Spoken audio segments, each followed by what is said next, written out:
साधारणतः तरकारी हो किंबा भजा हो राग हेले आज्ञा तार स्वाद टिके अलग लगी थाए। तेबे किछि लोक सुखा लंका खाइबा को पसंद करथा बेले किछि लोक कंचा लंका खाइबा को भारी पसंद करिथांती।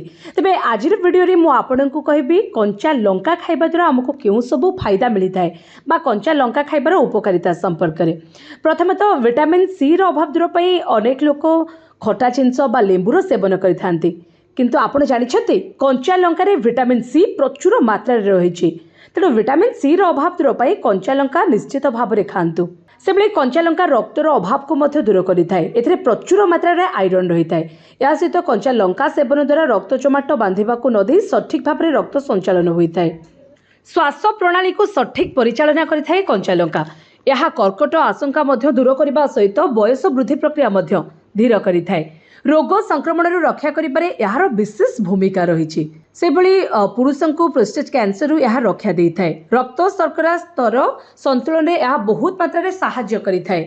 यह व्यतीत कंचा लंका हजम कारक अटे एवं विशेषकर धूमपानकारी लगी अधिक उपकारी अटे, कारण यह फुसफुस जनित कर्कट दूर करिथाए बोली कहा जाय थाए। से भली प्रचुर विटामिन ई थिबारु कंचा लंका चमकदार त्वचा लगी प्राकृतिक तेल उत्पन्न करिबारे सामर्थ्य अटे। से भली रोग एवं संक्रमण रक्षा करिबारे यार विशेष भूमिका थाए। कंचा लंका रे भरपूर एंटी ऑक्सीडेंट रही थाए। से भली नियमित कंचा लंका खाइबा द्वारा विभिन्न प्रकार संक्रमण दूर करा जाय परिबो। तेणु आपण सबु बेले किछि परिमाण कंचा लंका निश्चित भाव में खातु एवं सुस्थ रुहतु।